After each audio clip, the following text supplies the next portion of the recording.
believe me, just watch.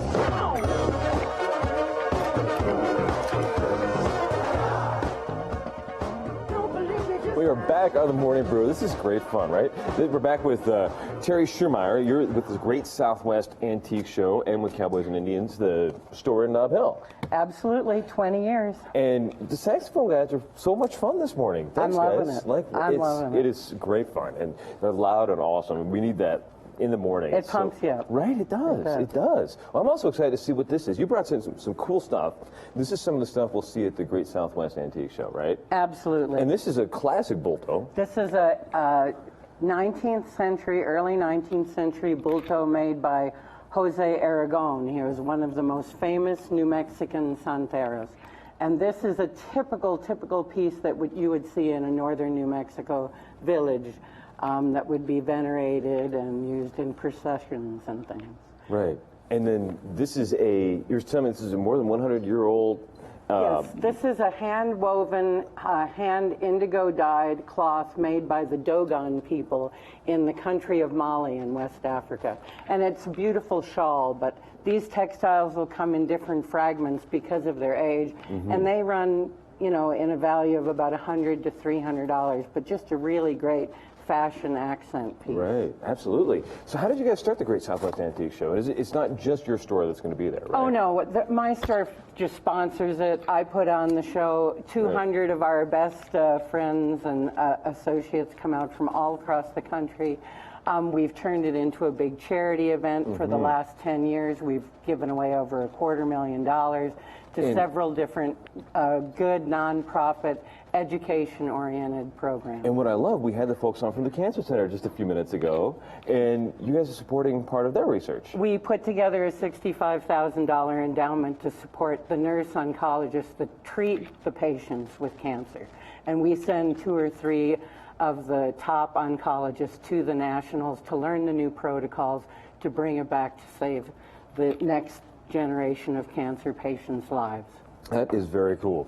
So how did you come into owning the antique store and starting all of this? Well, there's got to be a great story here. It's ironic because I went to school to be a doctor, and a month before I went to medical school under the Navy, who was paying for my school, I decided to continue doing what I did to put myself through school, which was selling antique American Indian art. In the 70s, jewelry was very popular. It was very, very sought after. And so I put myself through an entire two-degree program buying and selling rings and jewelry like this. All the stuff you and wear. all of this is traditional and vintage. It's very hard to find this kind of stuff anymore. Not at the Great Southwest. Excellent.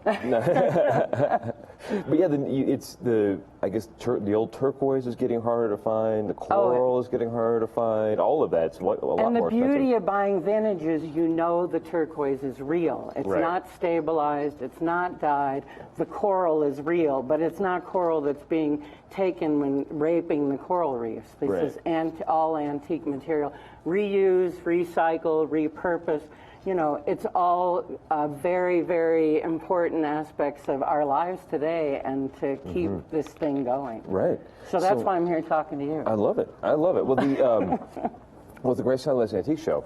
Just remind us where it is and when it is and all the good stuff. Okay, well, it starts this weekend. It's at the Lujan Center. On Friday, we have our charity component. 100% of the money donated, $100 per person at the door at 2 o'clock. It all goes to PBS. And this is an endowment we've set up for New Mexico programming. So it's specifically for us. Then Saturday and Sunday for $12, you get in for the day, $20 for a weekend pass. Students and seniors get a discount, so don't be ashamed. Tell us you're a senior. Have your ID card, whatever. But we want to see everybody out there. Very cool. What are some of the other kinds of antiques we'll see? Is it everything from, like, can I buy furniture? There will be furniture and furnishings. You'll see people there could be Tiffany lamps there. This is across the board general antique show. But the beauty of being in the Southwest, there's a high propensity of people who deal in Native American, cowboy, westward movement, like the fur trade and things. So there's a lot of history here. So if you've got kids kids under 12 are free.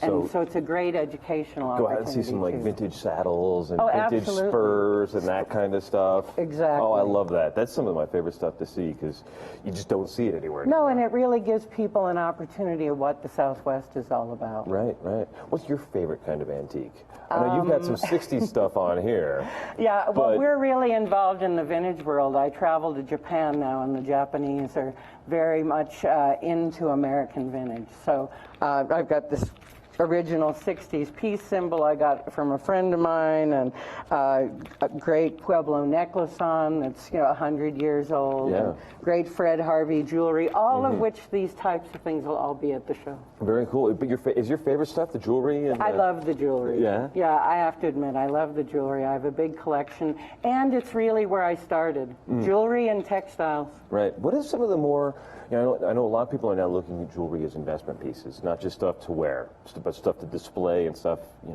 to invest in. What are some of the things that do you recommend people do that, or is that something that's... The first rule for me is I recommend that people buy what they like. Right. You're going to live with this stuff for, 10, 20, maybe the rest of your life. So buy what you like and not be as concerned of the investment value. However, Native American jewelry and most Native American art is one of the #1 art fields where the value has stayed relatively solid. The prices may be down still a little from 2008, but within 10%. And they grew 300% from the 1970s to Right. 2007. Right. So it was one of the greatest areas of expansion in art growth. But all fine art, wouldn't you rather have an original painting in your house than a print? Copy. Right. And have something that you can leave to your kids, or buy a real piece of furniture that's going to hold up for 20 or 30 years, that you can pass on to your kid when he goes off to college. Right. Instead of buying something that comes in a box. Right. Rather than something from IKEA that you have to assemble and then... Well, we don't even have IKEA. Right. So.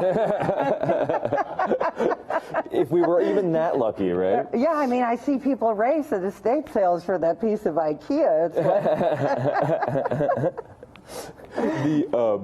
So the show is it's coming up this weekend. Yeah. And I know you've got a bunch of dudes waiting for you already. I this do. morning. I've got my sax guys here, and I have a whole crew of guys waiting for me to start building this thing. I love it. I love it. 65,000 square foot show. That'll be 200 cool. dealers. 200 dealers, and then it's everything from.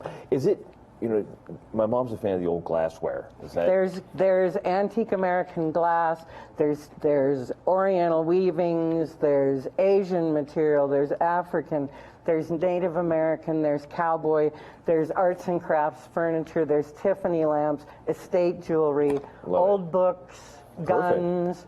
Old guns, pre-1860 something. I love it. Yeah. I love it. Well, we'll have the sax guys take us out here, and we'll be back in a little bit to talk to the sax guys and find out how they got started doing this.